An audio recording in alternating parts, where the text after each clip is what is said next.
Good afternoon and welcome to all of you. My name is Valeska Esch and I'm a visiting fellow at SWP Berlin and a member of the board of Southeast Europe Association. Before starting with today's discussion, I would like to begin by thanking the German Foreign Office for its support and institutional funding to Southeast Europe Association. The Southeast Europe Association is a network for expertise on the region of Southeast Europe and was founded in 1952. So next year we are celebrating our 75th anniversary, and events like today's are part of its mandate to inform the interested public on recent developments in Southeast Europe. Before I introduce our panel to you, and before we get to today's topic, let me just get some housekeeping remarks out of the way. If you have any questions or any particular aspects you are interested in, please use the Q&A section already throughout the debate. It is open from the very beginning, and I'm happy to include your questions throughout the debate and not just in the end. So send them anytime. And this being said, please avoid lengthy statements and formulate your questions briefly, as it will make it much easier to pick them up. So in today's discussion, we would like to focus on the Flamingo protests in Albania and whether they can serve as an impetus for European reforms. And before we talk about the protests themselves, we would like to take a closer look at what can possibly considered the trigger of the protests and the source of its symbol, the flamingo. So the discussion will therefore consist of two parts, namely, on the one hand, the constructions and the planned, what the Albanian government calls development projects on the island of Sazan and the beach of the Zvernec Peninsula, as well as the ongoing constructions of an airport in the middle of protected wetlands of the Vjosa Narta Delta. And then in the second part, we will focus a bit more closely on the protests that erupted and the consequences they might have for investments and the political situation in Albania. And I would really like to warmly welcome our four distinguished speakers. We have Steffi Lemke with us, member of the German Bundestag and its Committee on Environment, Climate Action, Nature Conservation and Nuclear Safety, and the former Federal Minister for the Environment. And I will have to already inform you that Steffi Lemke will have to leave a bit early for a parliamentary vote. So please excuse her, and if you have any questions to her, just please keep that in mind. We have Aleksandër Trajçe, the director of PPNEA Environmental Organization from Tirana. We have Gabriel Schwaderer, the executive director of Euronatur, and we have Gresa Hasa, PhD researcher in the Center for Southeast European Studies at the University of Graz. And before I give a lengthy introduction into the topic, I would really like to immediately hand over to someone who's much better suited for this than I am, namely Aleksandër Trajçe. Alex, probably a good 1.5 or even 2 years ago, we first talked about the project on the island of Sazan and the Zvernec Peninsula, as well as the airport. And it kind of feels as if an issue that was relatively neglected has become famous overnight.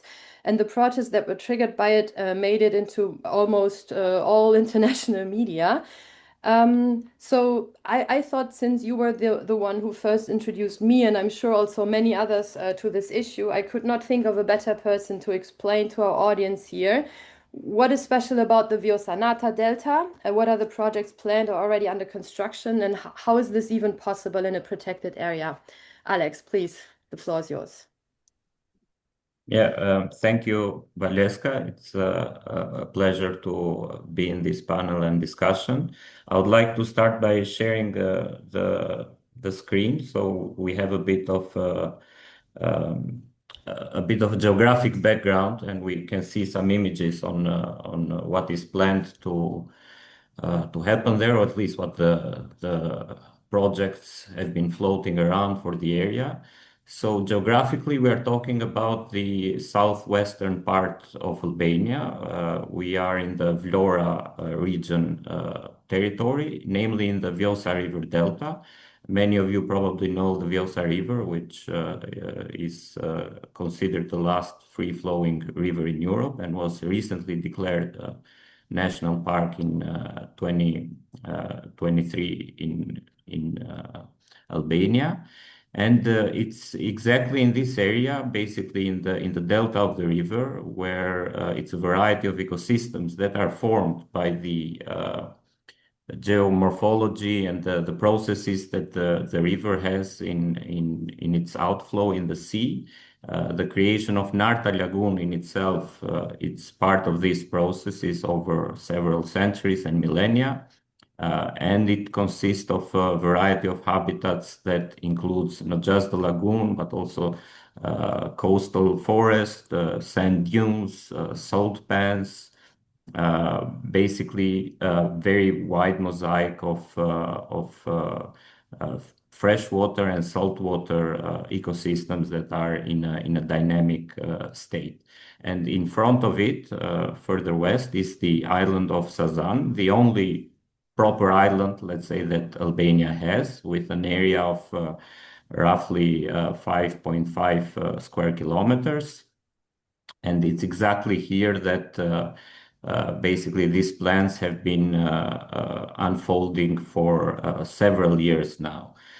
Just to give you a bit of a background from the protection side, so from the can you see my screen, by the way? I'm hoping everyone can see my screen. Okay, good. So the area is protected, and it has been protected for many years. On the left side, you see how the protected areas were in the period between 2004 and 2022. So the protected landscape of Vjosa Narta, which basically includes, let's say, the southern part of the Vjosa Delta, was declared as such in 2004. It's a category 5 protected area in Albania. On the northern side, there was an existing nature reserve, a managed reserve of Pishporo. And back then, of course, the Vjosa River was not declared as a national park, but the lower part, let's say, was included in this protected landscape. What happened in 2022 is that the government basically undertook a general reform of protected areas, where many protected areas in Albania had their borders changed, initially by the idea of improving, let's say, this framework and improving the protection. But effectively, what happened was that, particularly in coastal protected areas and in the areas that were where also the economic development was the highest, there was a shrinkage of protected areas. And you can see how the eastern part of the protected area was removed, and exactly in the very same protected area, the Vlora International Airport started to be built. And the area around the airport was removed from the protected area in this year. So you have a protected area with a hole in the middle. And with the red color, you can see the area of concern for the touristic developments that have been now quite widely discussed and widely public. That's the Zvernec area, and in front of it, again, as I explained, is Sazan. Sazan, the island in itself, the terrestrial part is not a protected area, but it's surrounded by a marine national park. So it's the only marine national park that we have in Albania, and of course, this gives an incredible importance from an ecological point of view for the island itself. This is a bit of how the landscape looks. Fortunately, still looks, even though there is a bit more scars now, because some works, as you already know, started to happen. And throughout May, there was very intensive works going on in the area for almost a month, where a lot of these habitats were impacted. So on the right side of the photo, you have the Narta Lagoon, as you see, and in the northern part of that are the salt pans, and further north, it's not visible very well, but that's where the airport basically is being developed and constructed. Again, the airport, we have been contesting it from the very beginning, from when the plans were materialized or were made public, at least first, which was already in early 2018. And we have two open legal cases for the airport as well, because we consider it to be in breach of the Albanian law in the way how the decision was made and the way how the construction progressed. So you see, you have almost an untouched natural landscape. It's probably one of the last, if not the last, place in the Mediterranean where you can see the coast, how it used to be before human, or at least before intensive human intervention. You have vast stretches, kilometers of beaches, of dune ecosystem, coastal forests. You have intermediary lagoons between the main lagoon and the sea, and you have also this molassic hills ecosystem where basically it provides the terrestrial division between the lagoon and the sea. And it was already in 2024 where we got to know about this famous Jared Kushner plans, where in a post on social media, he basically unveiled this idea to develop this area, both the Zvernec Peninsula part and the Sazan Island. So you see, I mean, it's very well masqueraded with green colors. So you see a lot of trees, but I mean, if you look in details there, you have huge constructions, eight stories high constructions that are there, massive transformation of the lagoon, massive transformation of the canal that connects the lagoon with the sea, as well as building of several buildings and private villas. So basically a complete transformation already quite visible for the area by basically turning it from a almost natural area into a proper, let's say, urban landscape. So these are the images from Zvernec, and these are the images of the, let's say, more luxurious villas that were presented for Sazan. So you see, again, you have this nice masquerading and this trying to make it look like it's harmonized with the surrounding environment, but essentially there is a lot of construction work and a lot of intervention in natural habitats to reach to this stage. And yeah, then for a couple of years, let's say these plans were being developed, and there were as far as we know, there were extensive discussions between the developers and the Albanian government. But what we saw on 30th of April of this year is that one morning, bulldozers had entered the Zvernec area, the terrestrial part basically that divides the lagoon from the sea. They started opening up roads. They started flattening the dunes.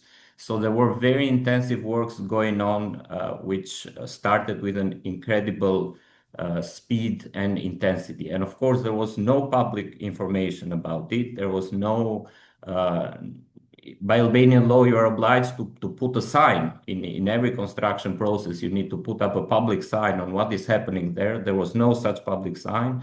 There was just machinery just one day entering the area, starting to bulldoze through, starting to put gravel on top of the dunes to clearing the vegetation, and later on even to fence the area off from public access, basically. So in a very short period, in a period of less than 1 month, there was really intensive works going on.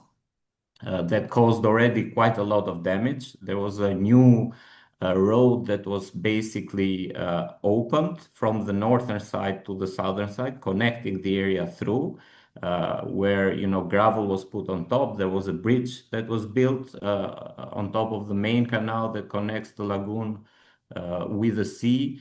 And there were at least 2 large flattened areas where we think the future camps or material storage was going to be held for this massive construction site. And we immediately started raising the alarm about this. We started organizing protests locally and also in Tirana. There was a protest on 16th of May that we organized locally, where basically we saw that the area was fenced. We were able to enter the fenced area, so nobody did anything back then. But you could clearly see that the atmosphere was very hostile towards the people, and there was private security present there, and basically the area looked like wasn't under the control of the Albanian state anymore, but it was under control of very dubious groups and companies that weren't making any information public on who they were and what plans were they doing in this area. Then on 26th of May, we organized a protest in front of the Ministry of Environment in Tirana. Again, the protest hadn't gotten this big. We had maybe 300, 400 people participating. On 30th of May, there was a protest that was organized by locals in Zvernec village, people who claimed that they had their properties there. There were some environmentalists from Vjosa who joined as well the protest, and they went to protest near the fence, the southern side of the fence. And that is where the famous incident where one of the protesters was dragged inside the fence from the private security, and the police was there. They did nothing. And that's what basically on 31st of May sparked a massive protest in Tirana. And the rest, as we know, it's history, because since then there have been daily protests in Tirana, growing day after day, and now today it will be the 26th day of consecutive protests that basically started from that incident. But of course, it's clear that it had been boiling for quite a while. And after the protests started appearing, there were also these documents that were released from apparently what was the plan, even though it was never public, it was never consulted. And the Prime Minister actually denied that this was the plan for the area. He said that this was the original plan, but we have not accepted it. But you can see from the image, I mean, we're talking about a massive transformation. This is not an ecological project. It's not a project where you respect nature and you try to respect the biodiversity and the landscape. This is a massive transformation with millions of cubic meters of land being moved, concrete being poured, basically building a whole new city on top of what is effectively right now a completely natural area, with various parcels, with different types of development. And actually, this photo is what I like the most, because this is the intermediary lagoon between the main lagoon and the sea, Limpopo Lagoon, which is a monument of nature, actually. And it's very specific because it's a freshwater lagoon in the middle of saltwater bodies. So it's really unique. And they treat that lagoon as basically a yacht club. Yeah, so they will open a canal from both sides, one to the sea and one to the main lagoon. And basically, you cannot think of a freshwater ecosystem anymore. Basically, it would be completely destroyed. So we see how the thinking behind this. I mean, it's treating the nature there more like a garden for the future development, rather than as a centerpiece of what we need to preserve, and the biodiversity that it provides and the ecosystem services that it provides. And with that, I'd like to stop, because I can go on for much longer, but I think it's enough for a background at the beginning. Thank you very much. And yes, thank you indeed for showing us and giving us these impressions. I think it's good to actually see the pictures to better understand what we are talking about. Maybe you can stop the screen sharing now when we move on. And I would actually like to hand over to Gabriel Schwaderer. Euronatur has been very engaged, I believe, as far as I know, from the very beginning in fighting against the developments that Alex described. Can you maybe explain to our audience a little bit why this issue is so important for Euronatur, and what the importance of this delta is from a wider European perspective, a wider European ecological perspective? Yeah, thank you, Valeska, and good afternoon, everyone. Happy to be on this panel today. Well, Alex already pointed out quite a lot and how important Vjosa River and its delta is, but I would like to build a bit on this and put it into perspective. Euronatur is active in the Western Balkans since decades, in Albania specifically since more than 30 years, and we are actually supporting civil society organizations in not only in Albania but also in adjacent countries. And we have commissioned a study some 15 years ago about the importance of freshwater ecosystems, basically on rivers in the entire area.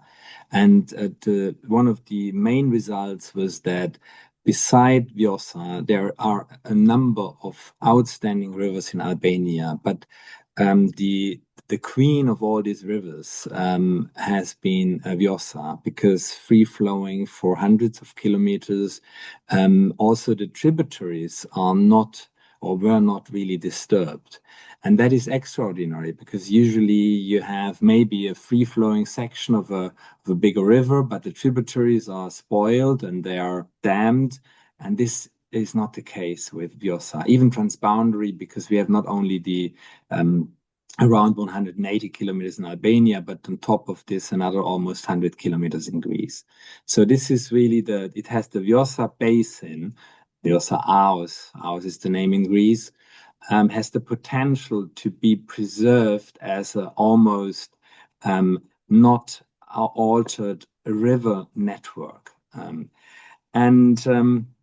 So we were, together with NGOs in Albania, requesting the declaration as a protected area, and we're also pushing for a national park.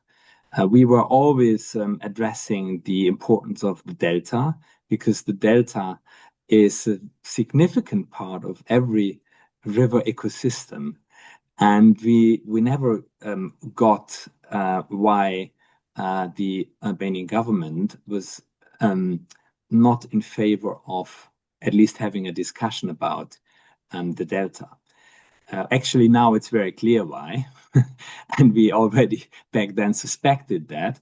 But from an ecological point of view, there is no reason why not to include the delta in a protected area, although it was protected also already back then.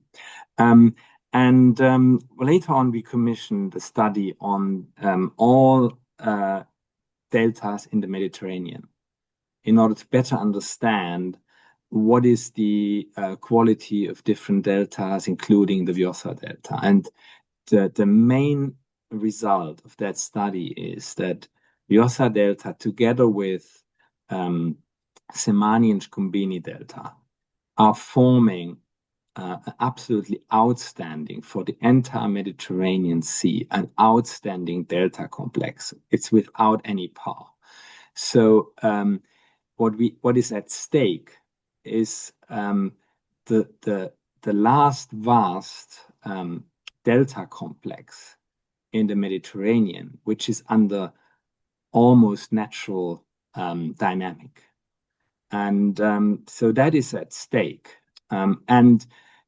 Interestingly enough, this was also recognized by Albanian authorities, because it is and it was under national protection. All what Alex just presented was a manipulation on the go in order to somehow justify all these interventions. But from a pure technical, scientific point of view, there was no reason for that at all. You cannot justify that.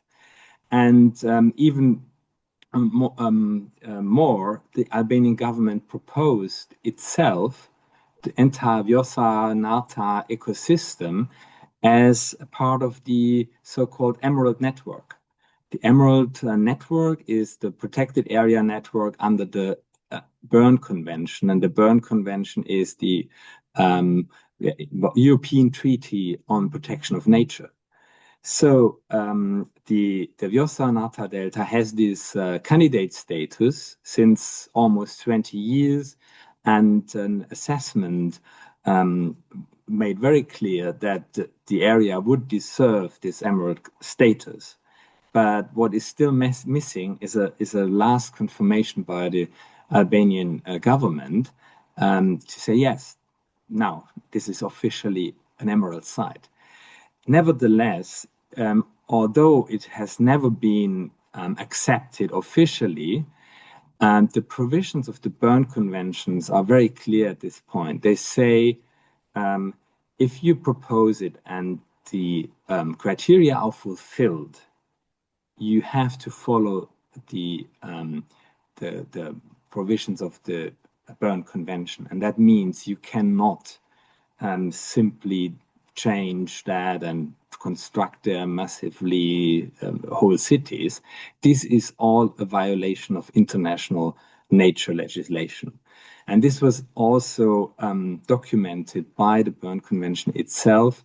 The Standing Committee of this treaty almost 3 years ago took a decision and asked the Albanian authorities to suspend all the constructions. Back then it was basically the airport, and do a proper environmental impact assessment and also an appropriate assessment. Albanian authorities are ignoring this so-called recommendation, but actually it's a request because Albania is violating this treaty. Albania is ignoring this since then. Well, we from Euronatur, we find that is really scandalous that a member of the treaty is continuously violating this part of international legislation. Thank you, Gabriel, also for giving us a bit of a wider European background and mentioning also the breaches of the treaty. Before I finally hand over to Steffi Lemke, I just wanted to remind our audience that we're taking questions throughout. So if there are any points that you're particularly interested in, just use the Q&A functions and we will pick it up. On top of what you just mentioned, Gabriel, on the breaches of the Treaty of the Berne Convention, I mean, we have that and your concerns on the one hand, and on the other hand, in September 25, Albania opened Cluster 4, including the Chapter 27 on environment. While only a month later, the EU country report on Albania finds that Albania has made no progress on Chapter 27 and criticizes the changes to the law on protected areas that you mentioned, and the prolongation of the law on strategic investments. So we kind of have both sides. And with that, I would like to hand over to Steffi Lemke. You were in Albania several times yourself, including in the Vjosa Delta. So how would you assess these developments that were described, and what would you expect from the German government, but maybe also from the EU? How should we respond to this? Yeah, thank you. And first of all, I would like to thank Alex for your outstanding engagement for such a long time for nature protection in Albania. And to you, Gabriel, too, because you organized for Euronatur the support for Albanian civil society in this question. And so you are a little bit the parents of this protesting time we have now on our screens, or you in live in Albania. Thank you for that. And thank you for the invitation to this discussion to have more public to what happened in the moment in Albania. As you said, I had the opportunity to visit the Narta Lagoon and the Vjosa Delta twice. First in 2019 as Member of Parliament, and then in 2025 as Minister of Environment. And even back, I was really deeply impressed for the beauty of the nature. Gabriel, we was on the Šušica. It's the most lovely river I ever saw. And I'm also deeply impressed for the people which lives there, and which want to protect their homeland. It's not only about nature conservation, it's a homeland, and it's also freshwater resources and fishing grounds, and it's really homeland protection, what people means. This is what I learned for 6 and 7 years. And the Flamingo protests are about nothing less than how we threat our homeland and ultimately how it belongs to and who is allowed to use it and who benefits from it. This is the main question in my understanding from the actual protests now. It's about nature conservation, but not only. It's a question of who owns the land and who owns the water and who lends our nature. And so let me go back in this time. The administrative court in Tirana ruled in, I think, 2019 that the environmental impact assessment and the public participation procedures were fluffed. And this means that even in 2019, the focus was already on due process. And ultimately, the protests are also about of issue of democracy, what I mentioned a little bit earlier. And for me, as a child of a peaceful revolution in 1989 in GDR, it's really impressive to see people week after week go out on the streets and protests. And we know that is not the end. It's the beginning of a history, decisions made in Albania in the next weeks, months, perhaps years. And Albania has received great recognition for its commitments of nature conservation. As Gabriel told us in 2023, the national park, the first river national park worldwide, was declared, and President Rama used this declaration for setting his as a nature protector. He used the park's inauguration as a political achievement at that time. And this makes it all more baffling that he is now the person, the symbol for give up the nature conservation goals for this protected area. He is the symbol for the nature protection as only paper park, declared a paper park, and now he is the symbol for a rollback in this declaration for this worldwide important national park. And in my view, these projects raise serious questions regarding compliance with international nature conservation, not only European, also international. And they also call into questions compliance with environmental standards that candidate countries must meet as a part of the EU accession process. This was my discussion as minister with the European level, that chapter 27 is a strong chapter. It's not a nice it's not nice to have. It's a hard part for the candidates for EU. And the European Commission, in which we joined, in July, me and other members of parliament writing a letter to the European Commission to point this processes in Albania now. And we urged it to closely monitor developments in the protected areas and called on it to ensure, as part of the EU accession process, that environmental obligations are met. And in my view, the Commission must engage with the Albanian authorities regarding the construction work, and I believe it must also advocate for the suspension of these projects is completely clear that it's not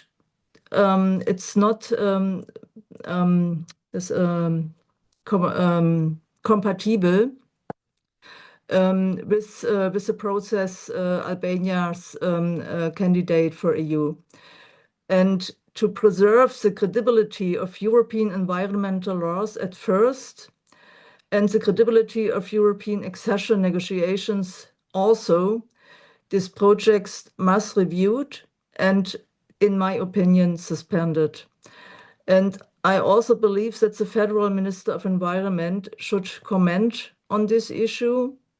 It's important for the public to know to what extent investigations by the Albanian Special Prosecutors Office are affecting cooperation with Albania, between Germany and Albania, including, for example, projects supporting by KfW. I did so as minister, and much to the displeasure of Albanian authorities. And so I hope that the actual government, the Minister for Environment or the Foreign Minister, will discuss these problems and these mass protests with the Albanian authorities. Thank you very much. And you just said the protests are the beginning of the history, basically, and that this is not about nature conservation, or not only about nature conservation, but also about the question of who owns the land and who can profit. And I think that's a perfect transition also to finally bring in Gresa Hasa. You have been fighting for rule of law and transparency for a while, and it looks a lot like, building on also what Steffi Lemke just said, these protests go way beyond nature conservation. It has been, I would say, maybe a trigger, but please, what is your take on the protests? What do you think? And since Steffi Lemke already mentioned that there is an investigation by SPAC into at least people linked to this protest, not to the protest, sorry, but to the developments in that area. So can you maybe also explain to us a little bit what these investigations are about, on top of your take on the protest? Thank you. Thank you, Valeska. Certainly, this is not just an issue about environmental rights, but it is also an issue of democracy and rule of law. I will start with the problems concerning the land where the project is said to be built. So the land where this resort is planned has been the subject of legal disputes for nearly 20 years. Although Prime Minister Edi Rama publicly insisted that no formal project exists, the Albanian government nevertheless approved a construction permit in January 2025. According to prosecutors from Albania's Special Structure Against Corruption and Organized Crime, SPAC, the land was first acquired through fraudulent documents by a businessman called Artur Shehu, who is currently wanted by Albania's anti-corruption prosecutors on charges including money laundering and international cocaine trafficking. After purchasing the land through fraudulent documents, as SPAC reveals, he later transferred the property to a company linked to another businessman who was also wanted on similar charges. This is Redi Struga. So court records show that the land was sold through a series of transactions worth around 211 million euros before ending up in the hands of Syrian Qatari investors who are partnering with Jared Kushner. Prosecutors initially became very suspicious about this buying and selling of the land because it was artificially inflated in value by 22 times, which did not make sense economically. Today, the ownership history of this same land is under two separate criminal investigations. It's not just one, there's two separate investigations, one into organized crime and money laundering, as well as land transactions, and another one into the project concerning Zvernec specifically, and dealing with ownership disputes and also the government's decision to change the law on protected areas, making construction in the protected zone possible. There are two laws which are very problematic. If you allow me to just mention this very quickly, because this is also what the protesters are demanding to be repealed. First of all is the law on protected areas. As already was mentioned, in 2004, the Vjosa Delta region was designated a protected landscape, and those protections were reinforced by the 2017 amendments to the law. However, in 2024, the law was amended to weaken long-standing restrictions on construction in protected areas, which raised concerns that environmental protections were being rolled back to facilitate these large-scale private investments. It's important to note that the case of Zvernec is not an isolated story. This is happening also elsewhere in Albania. This is happening, for example, in Riol, again in the Adriatic coast, but in the northwestern part of Albania, where similar confrontations have unfolded between local residents, private developers, and the police, after the government granted a private company strategic investor status for a development project spanning 147 hectares in the Rana Hedon and Velipoja coastal zones. This site is also classified as a protected area. These decisions are triggering a lot of controversy, particularly when it comes to the use of this strategic investment framework, which is literally it's effectively it legitimizes land grabbing. It's interesting because this law creates a special framework for selected private investments, and it treats them as projects of public interest, including, this project in Zvernec, or the one in Riol, or similar ones elsewhere in the country. In practice, this gives investors very fast-track permits, state support, and easier access to public land and infrastructure. At the same time, it concentrates considerable decision-making power in the hands of the executive, considering that the committee responsible for granting this strategic investor status is chaired by none other than Edi Rama himself. And what is very interesting is that Article 28 of this law makes it possible for private property to be expropriated in the name of the public interest. If an investor, for example, is unable to reach an agreement with landowners, let's say somebody has their property, they don't want to give these rights to an oligarch, be it, domestic or international, it doesn't matter. The state, through these laws, specifically allows the land to be expropriated and to be given away to this private business, to strategic investors, which is very problematic. Of course, this has triggered a lot of resentment in the country.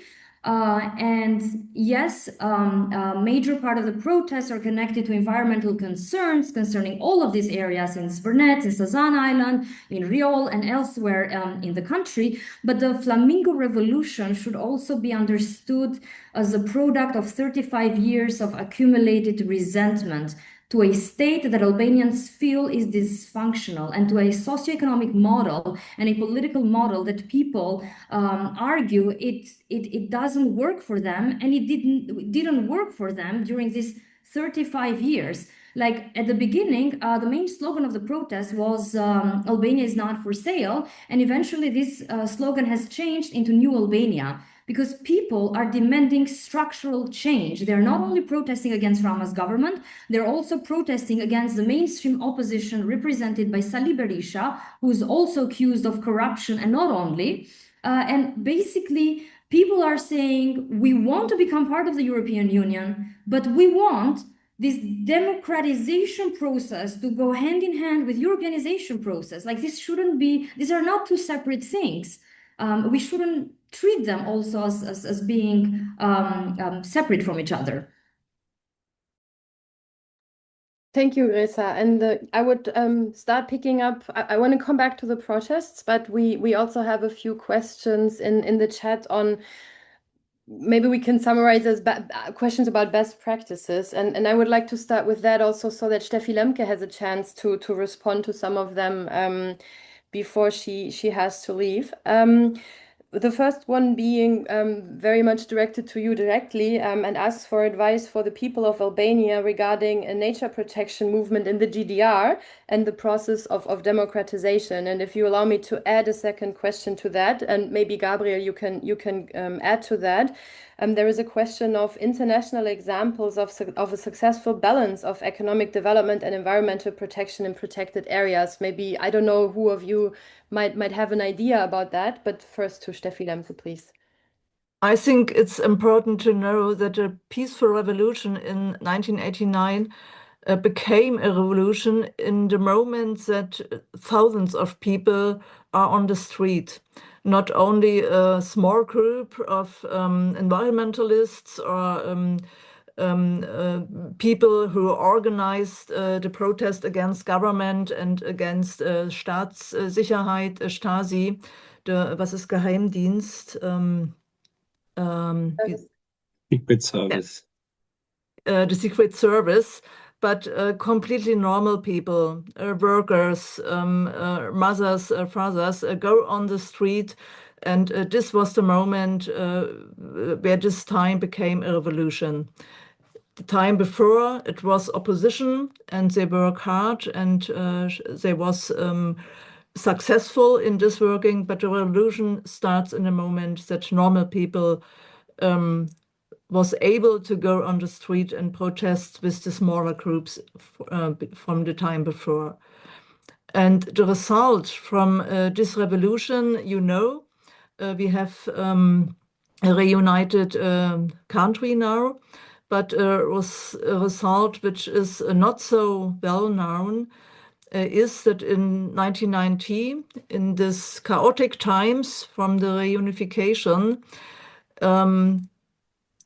a lot of protected areas in a large size was built in the former eastern part of Germany, national parks, biosphere reservoirs, and other protected areas. And this was the result from hardworking environmentalists years and years before. They collected data, they have maps from the protected areas, and then they have a historic moment to bring this in real existing protected areas all over the country. And this movement in the eastern part switched over in the western part. And so also this part of Germany gets a lot of national parks and other protected areas. And in my opinion, these are successful parks, and they are able to give economic development and nature protection together. Not in every part of the parks really super, but a lot of these areas, national parks and biosphere reservoirs, are really good results and really good examples how you bring both together. And I hope that this possibility can the Albanian people also use. Thank you. Gabriel, would you like to add something on that? Yeah, just to build on that, and yeah, I can only emphasize the importance of what Steffi just mentioned for nature conservation in Germany, and the national parks and other protected areas, they have an enormous function for rural development. Usually, protected areas are established in areas remote, not that well equipped with infrastructure and so on. So they're struggling from an economic development point of view. Protection schemes, they help to revive these local economies. But it's important to understand that if you misinterpret that and misunderstand it, and then, well, basically destroy the target of your conservation efforts, you spoil everything. So at the heart of everything is protection, proper protection, and not building development infrastructure within the protected area. You can use infrastructure outside the protected area, and this will then help the entire region to grow and develop. And for this model, there are a number of examples out there. A lot of studies showing that national parks and other categories of protected areas, they really contribute to local economies in a significant way. But this is apparently not what is in the agenda of the current Albanian government. That is a massive transformation of not only the Vjosa Delta, but the entire coastline into basically one touristic city all along the coast. And that produces income not for the local economies, or only for very selected parts of those, but it creates a situation for Gresa, you mentioned them oligarchs and others who they have already enough, and they will have more afterwards. But it's punishing the locals. Thank you. And at the risk of jumping a little, but I would like to hear Steffi Lemke on one more question before she has to leave. There was one question also related to the closing of Chapter 27 in Albania's accession negotiation. So maybe you can share your take on this. I mean, in the end of the day, it will be the council deciding on the closure, but how do you assess that? Can Chapter 27 be closed if construction happens in the area? I would say this is the $1 million question. In my opinion, no, it's not possible, because it's completely clear that it's not compatible with European nature conservation law. What's happened there, in my opinion, also not with international nature conservation law, because we have an international protected bird area here, where the Flora Airport is. And in my opinion, it's not possible. And I will have a parliamentary question in the next few days to ask the actual government what's the opinion there is in the moment. Thank you, and thank you very much. I might get back to you for as long as you're here, but just in case not, thank you very much already now for your participation. Gresa would like to add something, and before I give you the floor, let me also add a few questions that were directly amongst others to you and use that opportunity. There is one question related to the status of construction of the airport, and Alex, maybe you can also add to that. And Gresa, I would like to also ask you a little bit, and we're now really jumping between topics, but there is a question also here whether the movement in Albania can ignite a spark of protest and ownership of people in the whole region, or even beyond that. So maybe in your addition you can also address these questions already. Thank you, Valeska. Well, I wouldn't say that the Flamingo Revolution will spark protests in the region. There are already protests in the region. In Serbia, they are protesting since 1 year and a half for basically the same reasons. People want democracy. They want to live in a country led by rule of law, and they've had enough of criminals in power. It is that easy. You know, at the end of the day, what connects this the case of the construction in the Vjosa Narta Lagoon and what connects the case of the canopy falling in Novi Sad is precisely that these are happening within a context where there is no rule of law, there is corruption and democratic erosion. So this is what people are standing against, and this is what they're demanding to be changed. And besides this, in Serbia, again, you've also had massive environmental protests against lithium mining, but not only. So I want to say that there are already protests happening in the region. An issue that I see is that we do not have a transnational, you know, like regional cooperation for obvious reasons. The past is not addressed justly. Nationalism is still an issue, and It puts up a wall between civic movements, despite the fact that these actors are striving for literally the same things. And I hope I have answered that question. I wanted to jump back to the fact that you mentioned Chapter 27, and also somebody was asking if there is a possibility for Chapter 27 to be closed for Albania.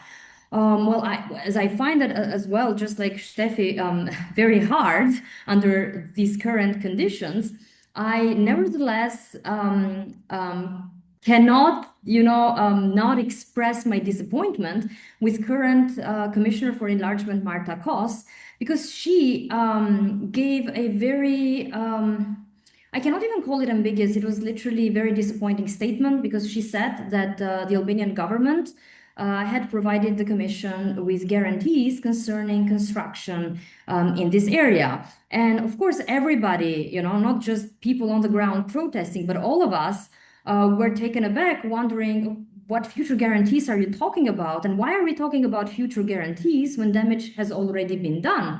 I mean, there is already illegal construction work having started in complete disregard of democratic safeguards, with no transparency at all. People in Albania had no clue about this project. They learned about it the first time through US media, and not the majority of the population, but let's just say, some people learned about it, through US media. So, in this context, I mean, like any reference to future guarantees is not only inadequate, but also fundamentally misplaced.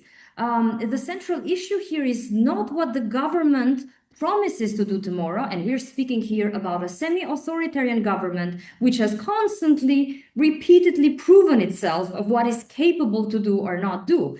So the question here is, what can the EU do when it comes to holding Albania responsible to the obligations that it has towards the acquis? At this moment in time, citizens in Albania are doing their job, and I think it's time for the European Union to do its job as well.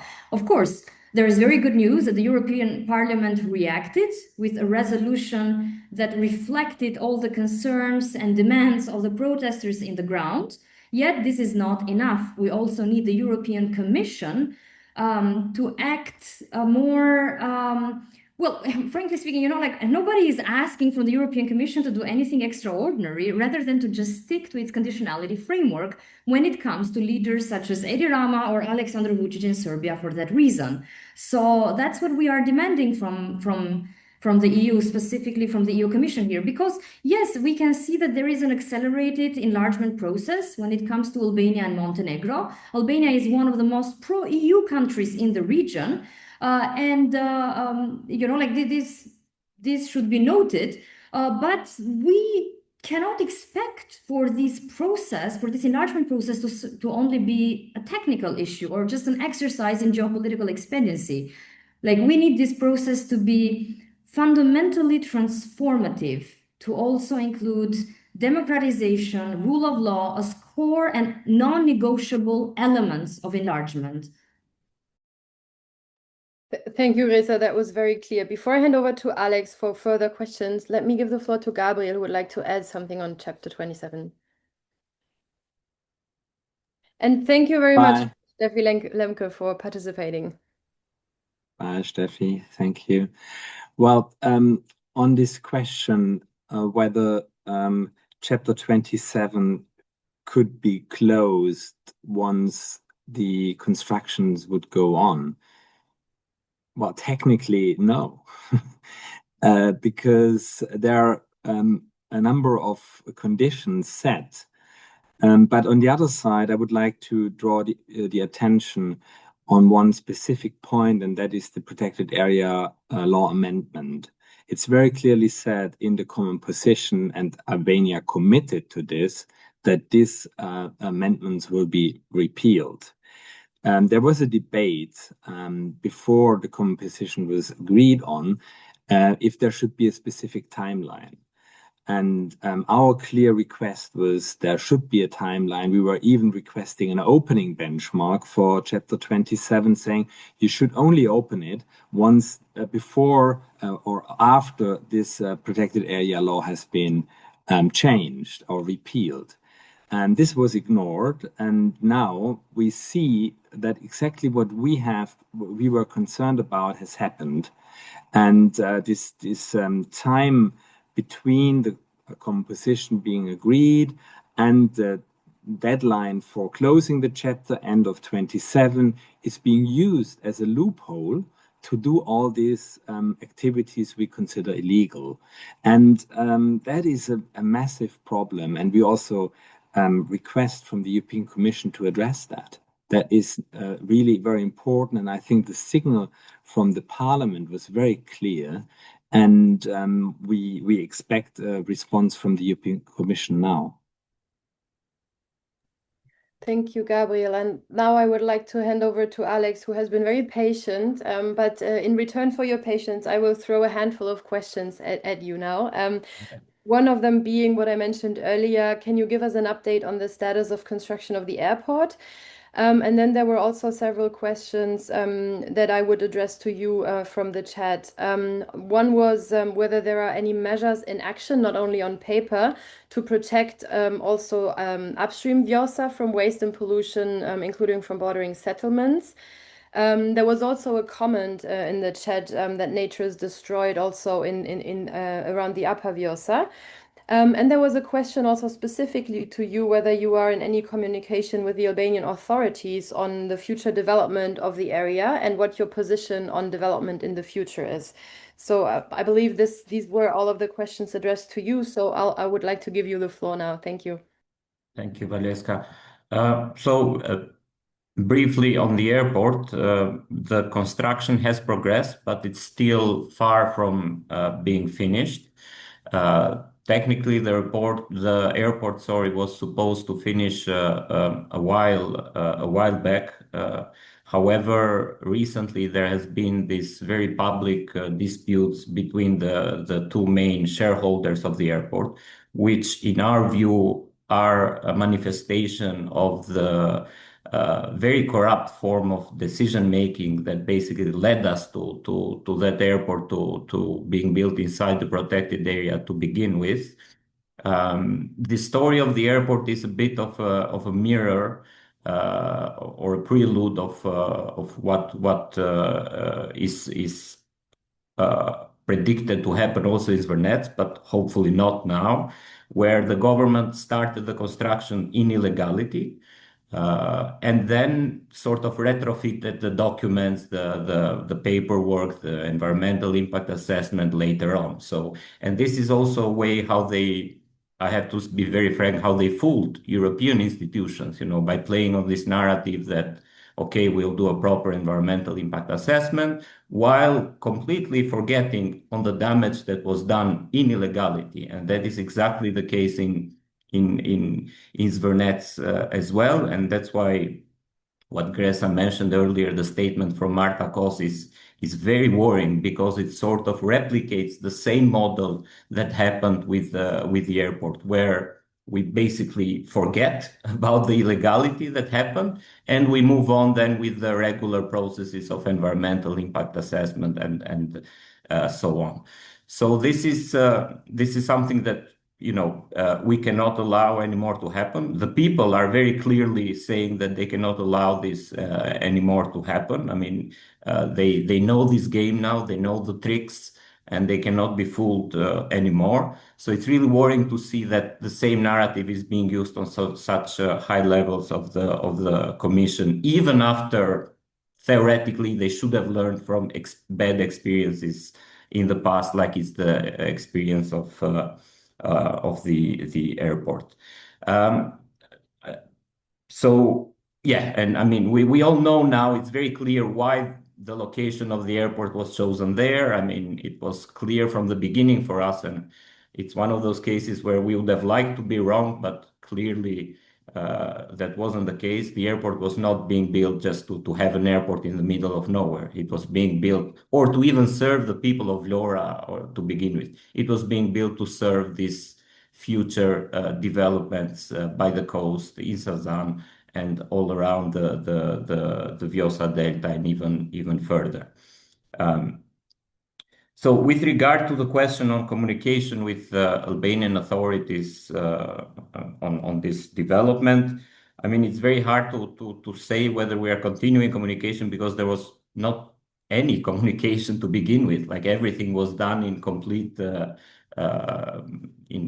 a hidden mode. You know, there was no public consultation, there was no engagement with stakeholders, no engagement with locals, with organizations, with experts. Just works starting on the ground. That was the level of communication that was provided by the authorities. And I think now the communication is mostly through the protest and through the demands of the protest. We are very much aligned with the latest amendment of the European Parliament, where we basically ask for a complete stop of such projects, even on the idea level, even on the planning level, until the law for protected area, the amendment of the law of protected area is being terminated as agreed in the Commission, in the common position with the Commission between Albania and the Commission.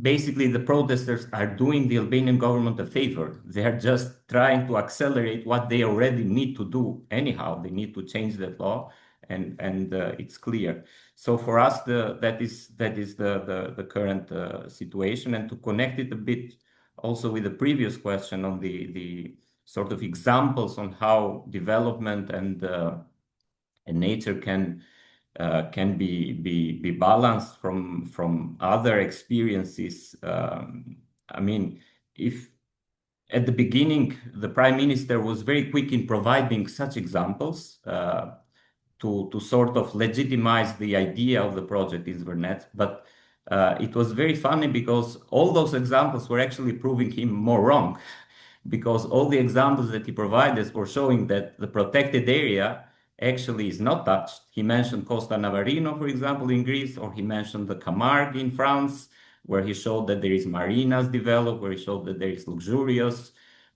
resorts and golf courses and so on. But all the examples were actually developments that happen outside of the protected areas and not inside, like in the case of Zvernec. So he quickly then changed the narrative. He's not providing those examples anymore.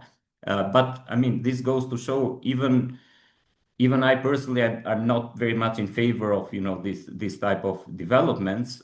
If you have proper territorial planning and proper consultation and proper division of resources, you can have places where you can build such type of developments, but these are not protected areas. Protected areas clearly need to be prioritized for biodiversity and nature protection. And then maybe to conclude with the question on the Upper Vjosa, I mean, I'm not sure which particular threats you are referring, but of course we know the famous case of the Šušica river stream source being taken for basically furnishing this luxurious development by the Ionian coast of Albania. That's a very big problem that we are now seeing that it's actually basically it's manifesting another level of destruction happening there. There's also the case of the thermal waters in Banja, where there was some intervention with the idea to sort of revitalize it.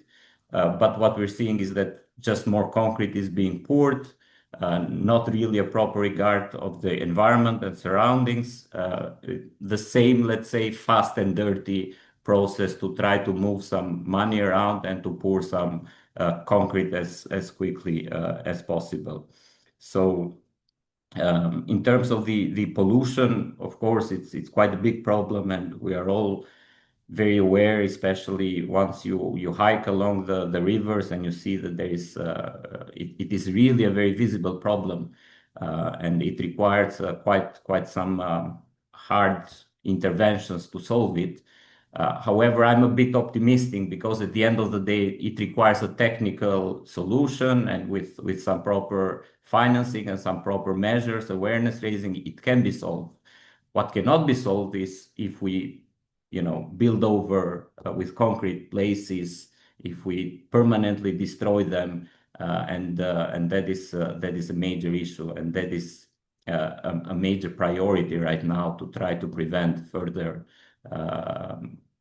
building over of natural areas, particularly in protected areas where there should be no such constructions to begin with.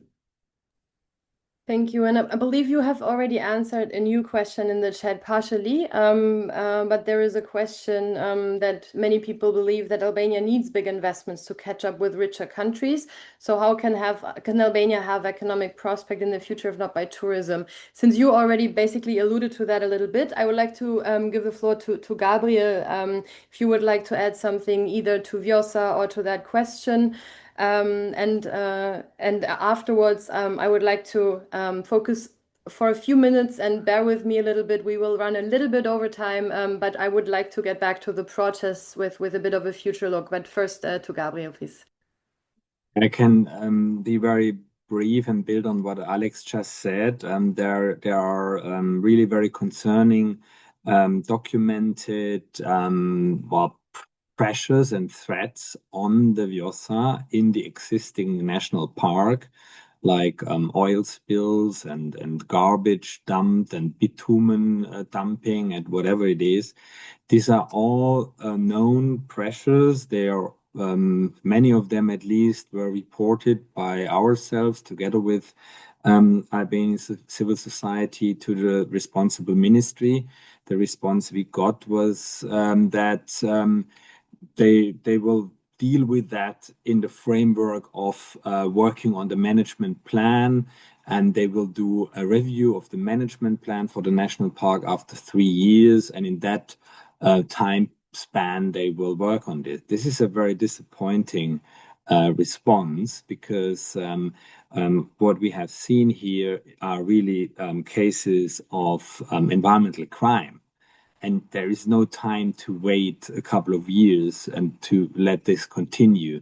So we expect really immediate action within a national park. Otherwise, the Albanian government risks that the whole declaration of the Vjosa National Park would be looked at as only a kind of a show to lead the attention on this, and in the backyard build then all these airports and luxury resorts in the Vjosa Delta. So I think that is really something which need to be addressed by the government very, very fast. Thank you. We will now jump to the protests again, and I have a few questions related to the protest, both from the Q&A, but also a question that I have been meaning to ask, and I would like to look a little bit into the future now. We have a long comment in the Q&A section that I will not entirely read, but one I would like to turn a comment into a question there, because there is someone suggesting that accession negotiations should be suspended over this and over the lack of Copenhagen criteria and the reaction also to the protests. And this is also exactly what I wanted to ask you about the government reaction to the protest, but also you mentioned that they're demanding a new Albania. I would like to hear a bit your take, Gresa. What do you think? Are these protests going to be sustainable? Will people stay on the street? Is there a potential for a new political movement, given that you said those protesters are not only protesting the government, but also mainstream opposition parties? So maybe you can comment a little bit on that. And Alex, if you would like to add, then I will give you the final word in the end of the discussion. Gresa, please. Thank you, Valeska.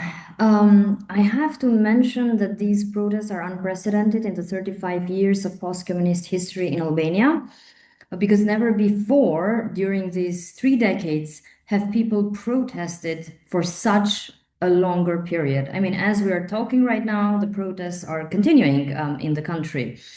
Well, but the thing is, like long term, people cannot just protest endlessly, like something should come out of it. I think, first of all, that there cannot be a return to point zero and to as things used to be until, before this protest started, because these protests have also taught an incredible lesson in democracy and how to collectively organize and how to find solidarity and support among each other, by rejecting this entire status quo and this rotten political class. So that is one thing. I see as a success in the short term the cancellation of the project, but only if there is enough pressure coming from the outside. And by this, I refer to pressure coming from the EU. In the long term, I see as a success the replacement of the current opposition by new democratic forces. What I find very remarkable is that a lot of people are speaking about new alternatives or a new force that can emerge from this protest movement. I don't know if a new force can emerge from this protest movement. If it would emerge and if it would encompass the democratic values that these protests have stood for, then that would be great news for democracy in Albania, but also for plurality. But at the same time, new alternatives already exist in Albania as per the last years. We have new political parties which have emerged from civic movement, like, for example, the Together movement, which emerged from labor organizing and the student movement in Albania. And they are already represented in parliament with one seat, but they're there nevertheless.